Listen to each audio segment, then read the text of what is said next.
Chapter जो आहे transformer and single phase induction motor जे आहे स्टडी केलं. तर आपले बेसिक इलेक्ट्रिकल अँड इलेक्ट्रॉनिक्समध्ये तर इलेक्ट्रिकल सेक्शनमधले आपण 3 चॅप्टर स्टडी केलेले आहेत आणि इलेक्ट्रॉनिक सेक्शनमधले 3 चॅप्टर जे आहे ते स्टडी केलेले आहेत. तर टोटल तुम्हाला सिलेबसमध्ये 6 चॅप्टर होते. तर आपला सिलेबस जो आहे तो कंप्लीट झालेला आहे. फक्त परत काय करतेय की परत प्रत्येक याला चॅप्टर जो आहे तो रिवाइज करते. नंतर आपण 2-2 चॅप्टर वरती प्रॅक्टिस टेस्ट जे आहे त्या घेणार आहे.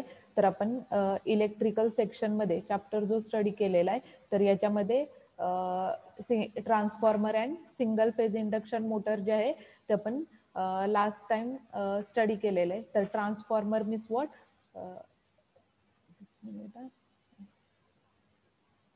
तर transformer means what, that is nothing but की ट्रान्सफॉर्मर जो आहे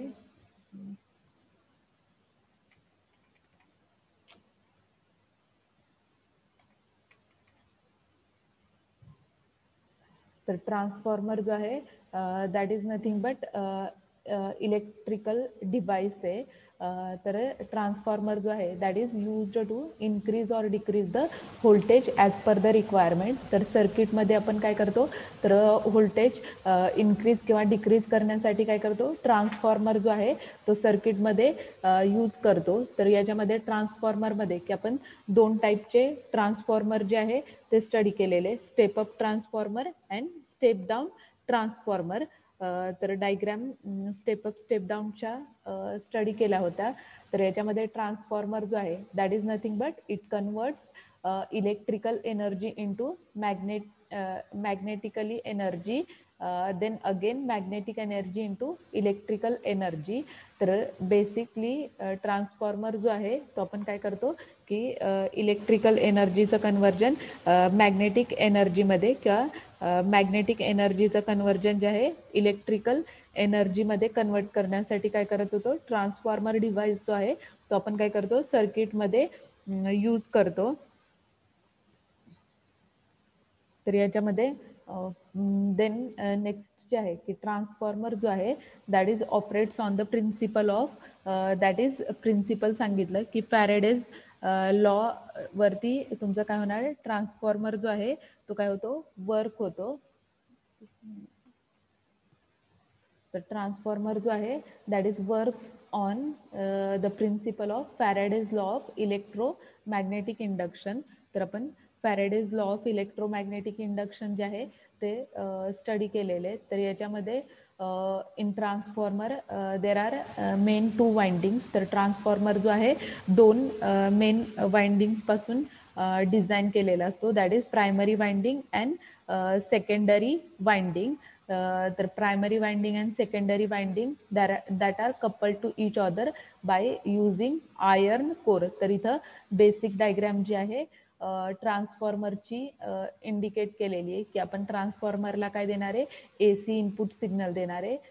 त्याच्या अक्रॉस व्होल्टेज जे आहे V1 ने रिप्रेझेंट केलेलं आहे. ट्रान्सफॉर्मरला primary winding and secondary winding जे आहे ती इंडिकेट केलेली आहे. त्याच्या इन बिटवीन कोर जो आहे हा जो आहे कोर प्लेस केलेला आहे.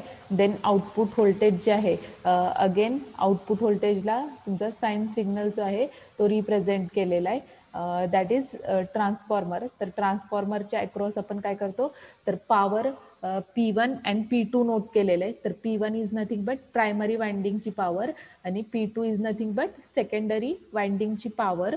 देन पॉवर जी आहे power is nothing but V into I ने आपण काय करतो पॉवर इक्वेशन जे आहे ते रिप्रेझेंट करतो. So for primary winding P1 is equal to V into I ने काय केलेलं आहे पॉवर रिप्रेझेंट केलेली आहे, that is V1 into I1 ने काय केलेली आहे प्रायमरी वाइंडिंगच्या अक्रॉसची पॉवर रिप्रेझेंट केलेली आहे. देन P2, तर P2 is nothing but power across secondary winding. तर पॉवर अक्रॉस सेकंडरी वाइंडिंग जी आहे V2 इंटू I2 ने काय केलेली आहे तर पॉवर जी आहे सेकंडरी वाइंडिंगच्या अक्रॉसची पॉवर जी आहे ती रिप्रेझेंट केलेली आहे. देन AC सप्लाय जो आहे that is given to the primary winding, diagram मध्ये इथं दाखवलेलं आहे. देन ट्रान्सफॉर्मरची डेफिनेशन जी आहे काही वेळा तुम्हाला 2 मार्क्ससाठी विचारली जाते. तर transformer is nothing but it is a static device. तर ट्रान्सफॉर्मर जो आहे that is static device which transfer power from one circuit to another circuit with change in voltage and current but without change in frequency. So that is called as transformer. तर transformer मध्ये तुम्ही काय करता तर static device आहे याच्यामध्ये तुम्ही काय करणार आहे पॉवर जी आहे ती ट्रान्सफर करणार आहे that is from one circuit to another circuit. That time voltage current parameter change होतील but there is no change in frequency parameter. That is called as transformer. Then next one is power सांगितली की primary winding मधली power जी आहे ती आपण P1 ने represent करतो. सेकंडरी वाइंडिंग मधली पॉवर जी आहे ती P2 ने रिप्रेझेंट करतो. तर power is nothing but V into I ने काय करतो पॉवर इक्वेशन जे आहे ते रिप्रेझेंट करतो. तर V इंटू आय तर पॉवर इन प्रायमरी वाइंडिंग जे आहे that is represented by P1 into V1 into I1 आणि सेकंडरी वाइंडिंगच्या अक्रॉसची पॉवर जी आहे that is represented by V2 into I2. That is power in primary and secondary winding. Then next जे आहे working of transformer जे आहे operational diagram जी आहे ती डिझाईन केलेली आहे इथं की तुमचा हा जो आहे कोर आहे कोरवरती काय केलेली आहे वाइंडिंग्स जे आहे त्या बाउंड केलेल्या आहे कॉईल बाउंड केली आहे. तर ही जी आहे प्रायमरी वाइंडिंग आहे या साईडला जी आहे ती सेकंडरी वाइंडिंग आहे. तर प्रायमरी वाइंडिंग मधून फ्लो होणारा करंट I1 ने रिप्रेझेंट केलेला आहे. सेकंडरी वाइंडिंग मधून फ्लो होणारा करंट I2 ने रिप्रेझेंट केलेला आहे. प्रायमरी वाइंडिंगच्या अक्रॉस AC सप्लाय जो आहे तो प्रोव्हाइड केलेला आहे. सेकंडरी वाइंडिंगच्या अक्रॉस काय लोड जे आहे लोड कनेक्टेड आहे. So that is the constructional diagram or a working diagram of transformer. तर सेम इथं वर्किंग जे आहे नोट केलेले that is primary winding is connected to the AC supply. Primary winding मधून फ्लो होणारा करंट जो आहे that is represented by I1. Secondary winding मधून फ्लो होणारा करंट जो आहे तो I2 ने रिप्रेझेंट केलेला आहे. सेकंडरी वाइंडिंगच्या अक्रॉस लोड जो आहे दॅट इज कनेक्टेड. ज्यावेळी तुम्ही सर्किट मधून AC सप्लाय पास करणार आहे दॅट टाइम काय होणार आहे तर कॉईल मध्ये आणि कोर मध्ये अट्रॅक्शन होणार आहे. दॅट टाइम मॅग्नेटिक फ्लक्स जे आहे that will be generated. That is the transformer. Then types of transformer आपण स्टडी केले. तर टाइप्स ऑफ ट्रान्सफॉर्मर मध्ये 3 टाइपचे ट्रान्सफॉर्मर आपण स्टडी केले. त्याच्यामध्ये फर्स्ट टाइप जो आहे core type transformer. Second one जो आहे that is shell type transformer and third one is berry type transformer. So these are the basic types of transformer that is according to the core. Then next आपण classification study केलं ट्रान्सफॉर्मरचं that is according to the supply. तर according to the supply there are two different types that is single phase transformer and three phase transformer. These are the according to the supply. Then next one classification is according to windings of the transformer. तर windings वरून काय की classification जे आहे two winding transformer and auto transformer classification note केलेले. Then according to output voltage there are two type that is step up transformer and step down transformer. Then ratios जे आहे तर याच्यामध्ये different ratios for transformer note केलेले आहेत की आपण ट्रान्सफॉर्मरची ऑपरेशनल डायग्राम स्टडी केली की हा जो आहे कोर आहे कोरवरती काय प्रायमरी वाइंडिंग वाउंड केली आहे. इथं सेकंडरी वाइंडिंग वाउंड केली आहे. प्रायमरी वाइंडिंग मधून फ्लो होणारं व्होल्टेज आणि करंट नोट केलेले V1 I1 ने. सेकंडरी वाइंडिंग मधून फ्लो होणारं करंट आणि व्होल्टेज नोट केलेले दॅट इज V2 I2 ने. देन नेक्स्ट वन की प्रायमरी वाइंडिंगचे नंबर ऑफ टर्न्स जे आहे that is represented by N1. Secondary वाइंडिंगचे नंबर ऑफ टर्न्स जे आहे that is represented bye N2 ने काय केलेले तर नंबर ऑफ टर्न्स जे आहे ते रिप्रेझेंट केलेले. तर याच्यामध्ये सेम इथे एक्सप्लेनेशन नोट केलेले आहे. तर आपण फर्स्ट रेशो जो आहे that we will find that is voltage ratio. तर याच्यामध्ये व्होल्टेज रेशो जो आहे that is nothing but it is the ratio of primary terminal voltage to secondary terminal voltage, that is called as voltage ratio. तर V1 divided by V2 means voltage at primary winding divided by voltage at secondary winding. त्याच्यावरून आपण काय करणार आहे, voltage ratio जो आहे तो find out करतो. That is first voltage ratio, then second one is turns ratio. तर सेकंड डेफिनेशन जे आहे टर्न्स रेशो. तर टर्न्स रेशो जो आहे, एकच मिनिट, तर टर्न्स रेशो जो आहे that is represented by it is the ratio of primary number of turns to the secondary number of turns, that is called as turns ratio. तर turns ratio जो आहे तो आपण काय करतो, नंबर ऑफ टर्न्स वरून कॅल्क्युलेट करतो. तर प्रायमरी वाइंडिंगच्या अक्रॉसचे टर्न्स डिवायडेड बाय सेकंडरी वाइंडिंगच्या अक्रॉसचे टर्न्स, त्याच्यावरून आपण काय करतो, टर्न्स रेशो जो आहे तो फाइंड आउट करतो. Then next one is transformation ratio. The transformation ratio means what? It is the ratio of secondary induced EMF to the primary induced EMF. तर EMF is nothing but काय, voltage, की तुमचं secondary वाइंडिंगच्या अक्रॉसचं voltage divided by primary वाइंडिंगच्या अक्रॉसचं voltage, that is called as transformation ratio. तर transformation ratio जो आहे that is denoted by K. K is equal to E2 divided by E1 किंवा EMF induced in secondary winding divided by EMF induced in primary winding, or you can also write as K is equal to V2 divided by V1. तर V2 काय आहे की तुमचं secondary च्या अक्रॉसचं voltage divided by primary वाइंडिंगच्या अक्रॉसचं voltage V1 ने रिप्रेझेंट केलेलं आहे, दॅट इज ट्रान्सफॉर्मेशन रेशो.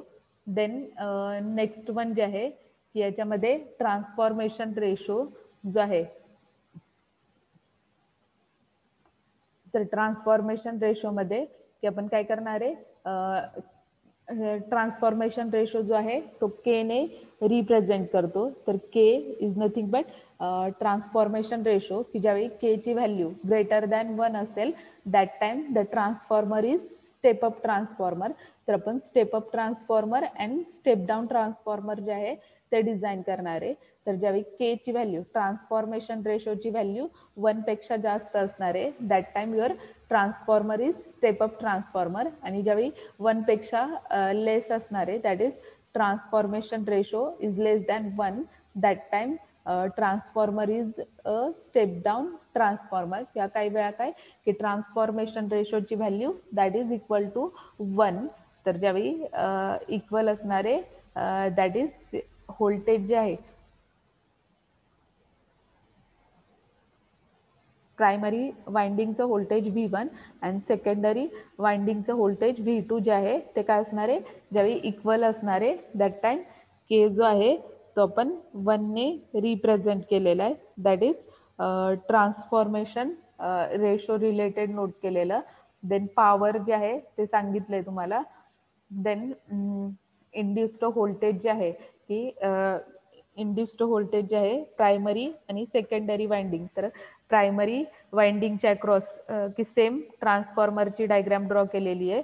इथं प्रायमरी वाइंडिंग आहे, इथं सेकंडरी वाइंडिंग आहे, त्याच्या इन बिटवीन कोर जो आहे तो प्लेस केलेला आहे.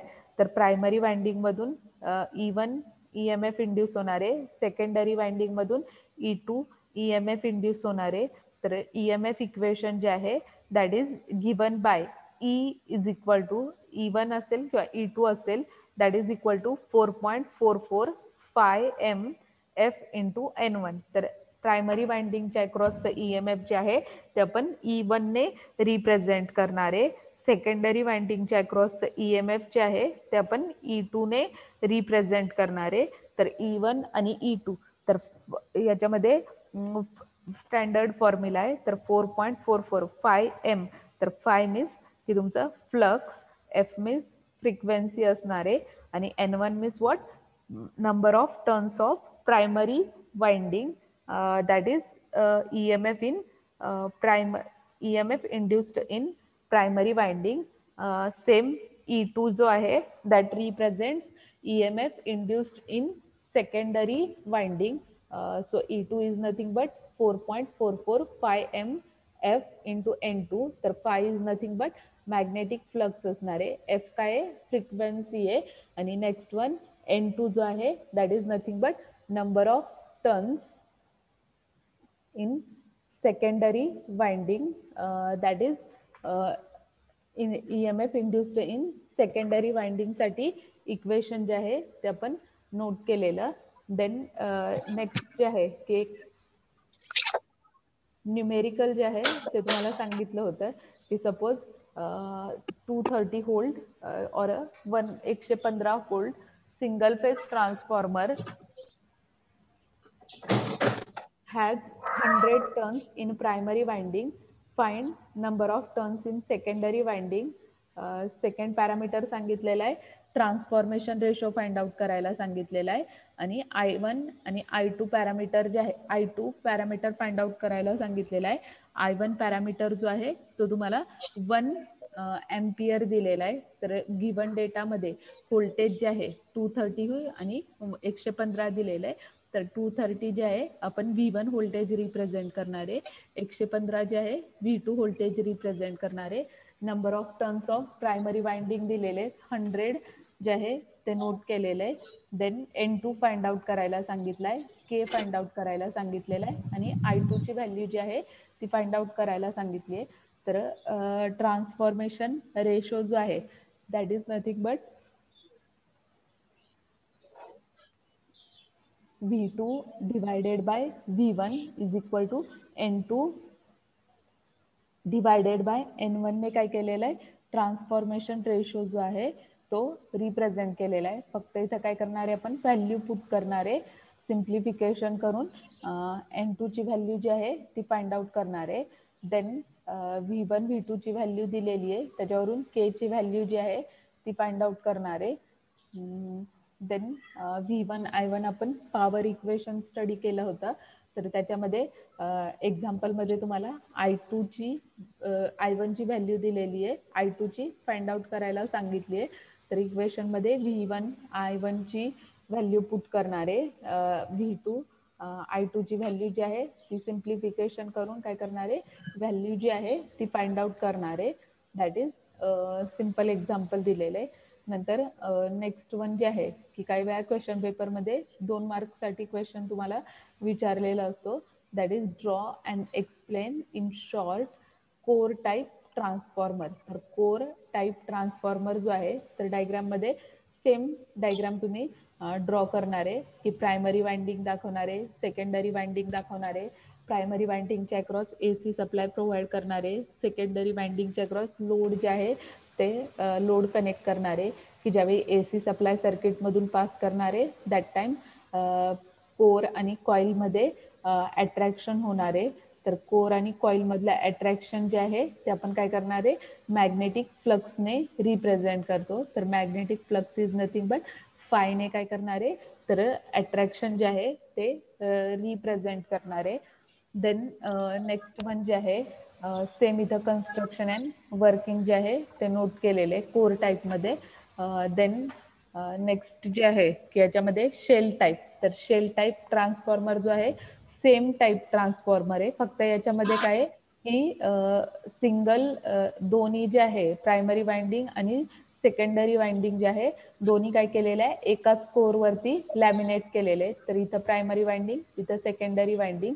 तर फ्लक्स जे आहे प्रायमरी वाइंडिंग मधलं रिप्रेझेंट केलेलं आहे, सेकंडरी वाइंडिंग मधलं फ्लक्स जे आहे ते रिप्रेझेंट केलेलं आहे. So in shell type transformer both windings are bound on middle limb किंवा ट्रान्सफॉर्मरच्या मिडल काय केलेलं असतं कोरवरती दोन्ही वाइंडिंग जे आहे that are bounded.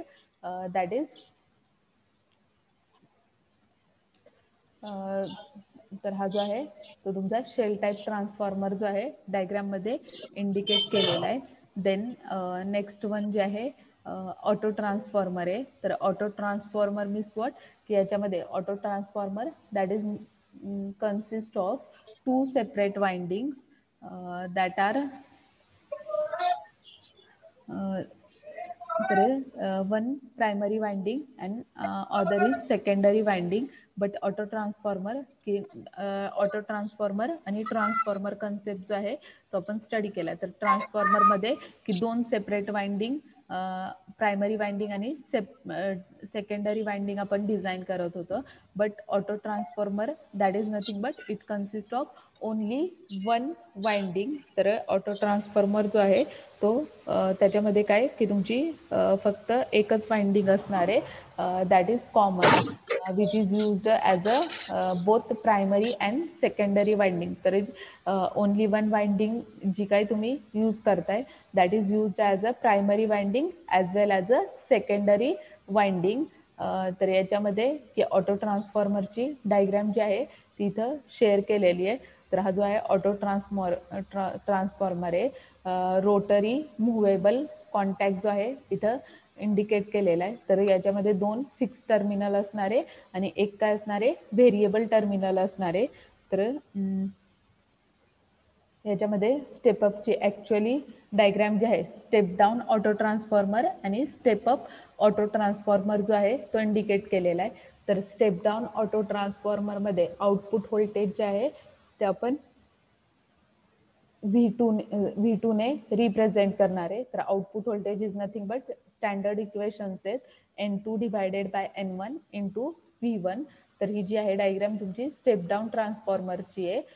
Step up ट्रान्सफॉर्मरमध्ये फक्त वाइंडिंग जी आहे ती रिव्हर्स केली आहे अपोजिट डायरेक्शनमध्ये कनेक्टेड आहे.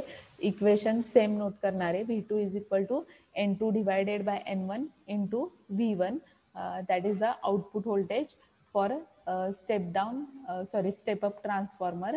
देन नेक्स्ट जे आहे की काही वेळा क्वेश्चन पेपरमध्ये तुम्हाला 2 मार्क्ससाठी write or state advantages of auto transformer.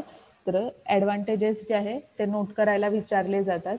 तर ॲडव्हान्टेज जो आहे मेन ॲडव्हान्टेज काय की इन जनरल ट्रान्सफॉर्मर जो आपण यूज करतो त्याच्यामध्ये दोन वाइंडिंग यूज केलेले असतात. But in auto transformer it has only one winding. So copper winding require is very less. तर याच्यामध्ये सिंगल वाइंडिंग यूज केल्यामुळे कॉपरची रिक्वायरमेंट जी आहे ती लेस असणार आहे. That is the advantage for auto transformer. Then cost जी आहे ती आपण सिंगल वाइंडिंग यूज करतोय ऑटो ट्रान्सफॉर्मरमध्ये. So its cost is also less. Also it is available in very small size and losses in auto transformer are less. तर transformer मध्ये आपण losses जे आहे 3 टाईपचे लॉसेस स्टडी केले की त्याच्यामध्ये एडी करंट लॉस असेल हाय स्ट्रेसिस लॉस असेल किंवा कॉपर लॉस असेल. That are the different types of losses. But याच्यामध्ये की लॉसेस जे आहे ते काय असणार आहे लेस असणार आहे. So by using auto transformer we can get variable voltage very smoothly. That is the auto transformer. Then next जे आहे क्वेश्चन पेपरमध्येच विचारलेला क्वेश्चन आहे that is compare two winding and auto transformer. तर two winding is nothing but काय की transformer आणि auto transformer. तर two winding transformer is nothing but इथं डायग्राम जी आहे ट्रान्सफॉर्मरची डायग्राम जी आहे ती ड्रॉ केलेली आहे. ऑटो ट्रान्सफॉर्मरची डायग्राम इथं ड्रॉ केलेली आहे. स्टेप अप असेल किंवा स्टेप डाऊन असेल. तर याच्यामध्ये टू वाइंडिंग ट्रान्सफॉर्मरमध्ये दोन वाइंडिंगची रिक्वायरमेंट असणार आहे. ऑटो ट्रान्सफॉर्मरमध्ये it requires only one winding. Then next जे आहे की कॉपर रिक्वायरमेंट जे आहे दॅट इज मोर. याच्यामध्ये आपण दोन वाइंडिंग यूज करतोय that's why copper requirement is more. But in auto transformer copper requirement is less. Then next advantage is size. तर ट्रान्सफॉर्मरची साईज जी आहे ती लार्ज आहे. ऑटो ट्रान्सफॉर्मरची साईज जी आहे ती स्मॉल. कॉस्ट जी आहे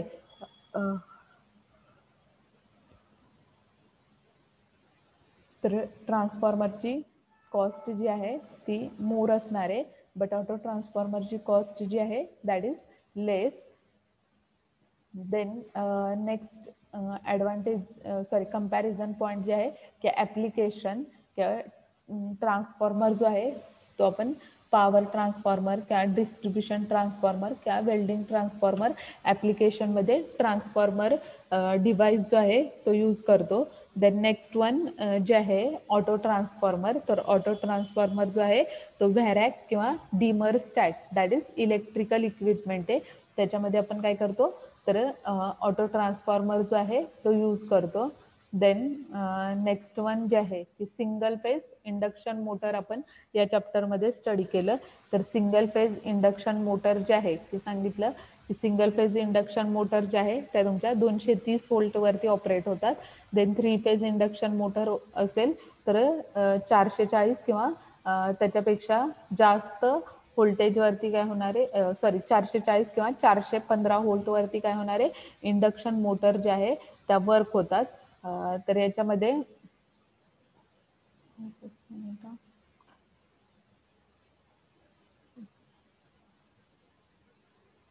तर इंडक्शन मोटर जी आहे that is fractional horse power fractional horse power motor are motor whose wattage is less. तर याच्यामध्ये की आपण काय करणार आहे की मेन जे आहे इंडक्शन मोटरमध्ये that is single phase induction motor आणि 3 फेज इंडक्शन मोटर कन्सेप्ट जो आहे तो स्टडी करणार आहे. तर सिंगल फेज इंडक्शन मोटरमध्ये in that there are 2 main parts that is stator part and rotor part. तर स्टेटर पार्ट आणि रोटर पार्ट तुम्हाला सांगितलं. तर स्टेटर काय असतो स्टेशनरी पार्ट आहे आणि rotor means what rotating part आहे. तर स्टेटरचं फंक्शन सांगितलंय. तर stator is nothing but it is stationary part and it is a winding coil inserted in circular manner that is stator. किंवा रोटर जो आहे तर rotor is nothing but it is made up of copper और aluminium bars and 2 end rings. तर इथं तुम्हाला हा जो आहे रोटर स्क्विरल केज रोटर जो आहे तो डायग्राममध्ये इंडिकेट केलेला आहे. तर रोटर जो आहे तो रोटेटिंग नेचरमध्ये असणार आहे. स्टेटर जो आहे तो काय असणार आहे फिक्स नेचरमध्ये असणार आहे. तर स्टेटर जो आहे that is indicated by main winding and auxiliary winding. तर मेन वाइंडिंगचं फंक्शन जे आहे ते सांगितलेलं लास्ट टाइम की main winding having low resistance and high inductance. Then auxiliary winding जे आहे that is also called as starting winding which is having high resistance and low inductance that is called as auxiliary winding. तर हा जो आहे spiral Kaij rotor आहे. तर actual diagram मध्ये आपण काय करत होतो सिंगल फेज इंडक्शन मोटर असेल किंवा 3 फेज इंडक्शन मोटर असेल तर त्याच्या आधी की आपण टाइप्स जे आहे types of single phase induction motor study केले. त्याच्यामध्ये फर्स्ट टाइप जो आहे resistance split phase induction motor study केला. देन सेकंड वन जो आहे capacitor start capacitor run induction motor जी आहे ती स्टडी केली आहे. Then next one is shaded pole induction motor. Next जे आहे shaded pole induction motor universal motor आणि स्टेपर मोटर जे आहे तर आपण टाइप्स जे आहे सगळे टाइप्स जे आहे ते डिटेलमध्ये स्टडी केलेले आहेत. तर काही वेळा क्वेश्चन पेपरमध्ये 2 मार्कसाठी क्वेश्चन असतो state types of single phase induction motor. So types जे आहे ते इथं मेन्शन केलेले आहेत. देन नेक्स्ट वन जे आहे की आपण फर्स्ट टाइप जो आहे स्प्लिट फेज इंडक्शन मोटर जी आहे ती स्टडी करणार आहे. तर इथं स्प्लिट फेज इंडक्शन मोटर जी आहे ती स्क्रीनवरती शेअर केलेली आहे. तर स्प्लिट फेज इंडक्शन मोटरमध्ये काय आहे की ही तुमची मेन वाइंडिंग आहे. इथं ऑक्झिलरी वाइंडिंग आहे that is nothing but starting winding आणि मेन वाइंडिंग. तर मेन वाइंडिंगला तुम्ही काय करणार आहे एसी सप्लाय जो आहे तो प्रोव्हाइड करणार आहे 230 व्होल्ट 50 हर्ट्जचा. की ज्यावेळी मेन वाइंडिंग मधून सप्लाय पास करणार आहे दॅट टाइम तुमचं स्टार्टिंग वाइंडिंग मधून काय होणार आहे करंट पॅरामीटर जो आहे तो फ्लो होणार आहे. देन इथं सेंट्रीफ्युगल स्विच जो आहे तो डायग्राम मध्ये कनेक्टेड आहे. तर स्विच ज्यावेळी ओपन असेल त्यावेळी रोटर काय असणार आहे की तुमचा कॉन्स्टंट असणार आहे. ज्यावेळी स्विचची पोझिशन क्लोज असणार आहे दॅट टाइम काय होणार आहे रोटर जो आहे तो रोटेटिंग असणार आहे, त्याच्यानुसार जे काही मॅग्नेटिक फील्ड जनरेट होणार आहे किंवा EMF इंड्यूस होणार आहे, दॅट इज नथिंग बट की आपण इक्वेशन्स जे आहे ते नोट करणार आहे. तर याच्यामध्ये सिंगल फेज और स्प्लिट फेज इंडक्शन मोटर जी आहे ती इथं रिप्रेझेंट केलेली आहे.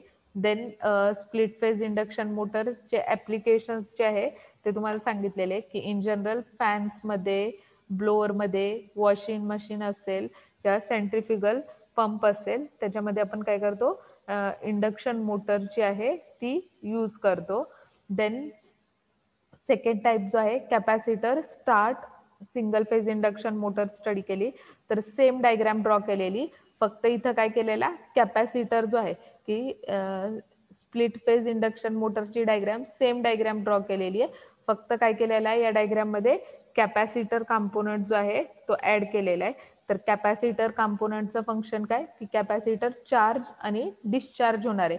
तर ज्यावेळी स्विचची पोझिशन ओपन असणार आहे दॅट टाइम कॅपॅसिटर डिस्चार्जिंग मोडमध्ये असणार आहे. ज्यावेळी स्विचची पोझिशन क्लोज असणार आहे दॅट टाइम कॅपॅसिटर काय होणार आहे चार्ज होणार आहे. दॅट टाइम रोटर पण तुमचा काय असणार आहे रोटेटिंग नेचरमध्ये असणार आहे.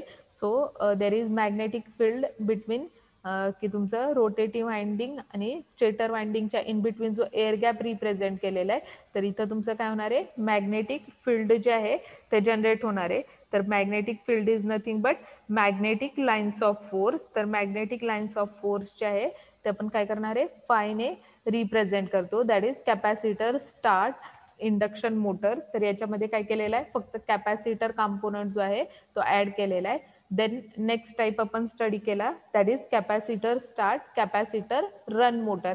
सेम डायग्राम ड्रॉ केली आहे, फक्त इथं काय केलेलं आहे स्विच जो आहे या डायग्राम मध्ये स्विच प्रेझेंट आहे. नेक्स्ट डायग्राम मध्ये काय केलेलं आहे फक्त स्विच जो आहे तो काय केलेला आहे रिमूव्ह केलेला आहे. डायग्राम सेम आहे फक्त स्विच रिमूव्ह केलेला आहे. तर ज्यावेळी तुम्ही स्विच रिमूव्ह करणार आहे दॅट टाइम काय होणार आहे तर इथं तुमचं स्टेटरवरती सर्किटचा कंट्रोल नसणार आहे.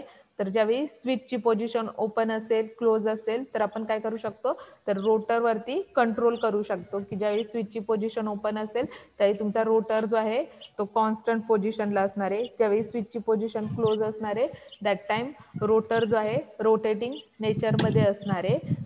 That is capacitor start capacitor run motor. तर याच्यामध्ये सेंट्रिफ्युगल स्विच जो आहे that is absent.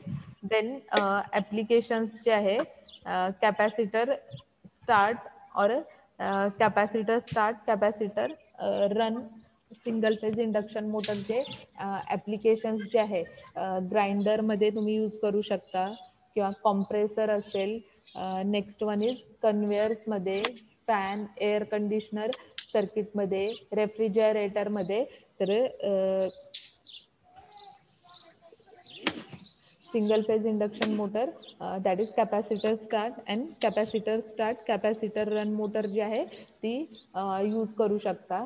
Then next one जे आहे की तुम्हाला क्वेश्चन पेपरमध्ये काही वेळा 4 मार्क्ससाठी किंवा 6 मार्क्ससाठी क्वेश्चन जो आहे युनिव्हर्सल मोटरवरती विचारला जातो. दॅट इज क्वेश्चन जो आहे explain with neat sketch working of universal motor. किंवा क्वेश्चन जो आहे क्वेश्चन पेपरमध्येच विचारलेला क्वेश्चन आहे that is draw neat sketch of universal motor, write its application and also write how change direction of rotation. तर याच्यामध्ये युनिव्हर्सल मोटर जी आहे की तुम्हाला सांगितलंय की युनिव्हर्सल मोटर जी आहे दॅट इज AC सप्लायवरती ऑपरेट होते as well as DC सप्लायवरती induction motor जी आहे ती तुम्ही ऑपरेट करू शकता. तर युनिव्हर्सल मोटरमध्ये 2 टाईपच्या युनिव्हर्सल मोटर्स आहेत, कॉम्पन्सेटेड टाईप युनिव्हर्सल मोटर किंवा अनकॉम्पन्सेटेड टाईप युनिव्हर्सल मोटर. तर कॉम्पन्सेटेड टाईप आणि अनकॉम्पन्सेटेड टाईप. तर याच्यामध्ये काय की मेन वाइंडिंग्स जे आहेत 3 वाइंडिंग असणार आहे की तुमची मेन वाइंडिंग असेल, ऑक्झिलरी वाइंडिंग असेल आणि फील्ड वाइंडिंग असेल. तर फील्ड वाइंडिंग, आर्मेचर वाइंडिंग आणि मेन वाइंडिंग. तर कॉम्पन्सेटेड वाइंडिंग जी आहे ती फक्त आपण कॉम्पन्सेटेड टाईप इंडक्शन मोटरमध्ये यूज करतो अनकॉम्पन्सेटेड टाईप मध्ये फक्त 2च वाइंडिंग आपण काय करतो सर्किट मध्ये यूज करतो, that is field winding and armature winding. तर फील्ड वाइंडिंग आणि आर्मेचर वाइंडिंग जी आहे ती फक्त आपण काय अनकॉम्पन्सेटेड टाईप मध्ये यूज करतो. कॉम्पन्सेटेड टाईप मध्ये आपण काय करणार आहे 3 वाइंडिंग्स जे आहे त्या यूज करणार आहे. तर कॉम्पन्सेटेड टाईप मध्ये फील्ड वाइंडिंग, आर्मेचर वाइंडिंग आणि कॉम्पन्सेटिंग वाइंडिंग जी आहे ती यूज करणार आहे. तर याच्यामध्ये फर्स्ट कन्स्ट्रक्शनल डायग्राम जी आहे ती तुम्हाला अनकॉम्पन्सेटेड टाईप ची रिप्रेझेंट केलेली आहे. तर अनकॉम्पन्सेटेड टाईप मध्ये काय की इथं हा तुमचा रोटर पोर्शन आहे, then this is stator portion आहे, त्याच्या इन बिटवीन हा जो आहे एअर गॅप आहे. तर मेन वाइंडिंग किंवा फील्ड वाइंडिंगला तुम्ही काय करणार आहे एसी सप्लाय और डीसी सप्लाय पास करणार आहे. तर ज्यावेळी एसी सप्लाय और डीसी सप्लाय पास करणार आहे दॅट टाइम तुमचा रोटर काय होणार आहे रोटेट होणार आहे. तर ज्यावेळी रोटर रोटेट होणार आहे दॅट टाइम स्टेटर आणि रोटर मध्ये काय होणार आहे तर इथं मॅग्नेटिक फील्ड जनरेट होणार आहे. दॅट इज हा जो एअर गॅप त्याच्या इन बिटवीन इंडिकेट केलेला आहे. तर याच्या इन बिटवीन काय होणार आहे magnetic field that is nothing but magnetic flux जे आहे ते तुमचं सर्किटमध्ये जनरेट होणार आहे. फायने आपण मॅग्नेटिक फ्लक्स जे आहे ते रिप्रेझेंट करतो. देन स्पीड टॉर्क कॅरेक्टरिस्टिक जे आहे त्या रिप्रेझेंट केलेल्या आहेत. That is the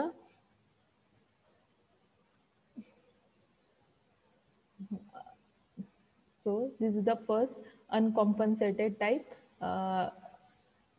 universal motor आपण स्टडी केली. देन नेक्स्ट वन जे आहे की कॉम्पन्सेटेड टाईप युनिव्हर्सल मोटर जी आहे ती आपण स्टडी करणार आहे. तर परत नेक्स्ट लेक्चरला सांगते. टाइम लिमिट जे आहे ते आता डिस्कनेक्ट होईल लेक्चर, त्याच्यामुळे नेक्स्ट लेक्चरला परत कंटिन्यू करेल. तर याच्यामध्ये युनिव्हर्सल मोटर जे आहे की ॲप्लिकेशन्स जे आहे की इन जनरल ॲप्लिकेशन्स जे आहे की युनिव्हर्सल मोटर तुम्ही मिक्सर, ग्राइंडरमध्ये, वॉशिंग मशीनमध्ये, ड्रिलिंग मशीनमध्ये, व्हॅक्यूम क्लीनर असेल किंवा हेअर ड्रायर्स असेल तर त्याच्यामध्ये आपण युनिव्हर्सल मोटर जी आहे ती यूज करतो. That is the applications. काही वेळा 2 मार्क्ससाठी फक्त ॲप्लिकेशन विचारलेले असतात किंवा 6 मार्क्ससाठी पूर्ण क्वेश्चन विचारलेला असतो की आपल्याला दोन्ही टाईप नोट करायला सांगितलेले असतात, compensated type, uncompensated type, as well as how direction of rotation that is operation आपल्याला नोट करायला विचारलेलं असतं. आणि याच्यामध्ये ॲप्लिकेशन्स जे आहे की ॲप्लिकेशन्स जे आहे ते विचारलेले असतात. तर ॲप्लिकेशन्स जे आहे ते आपण नोट करणार. That is the universal motor. तर परत नेक्स्ट टाइम नेक्स्ट लेक्चरला एक्सप्लेन करते युनिव्हर्सल मोटरचा कन्सेप्ट.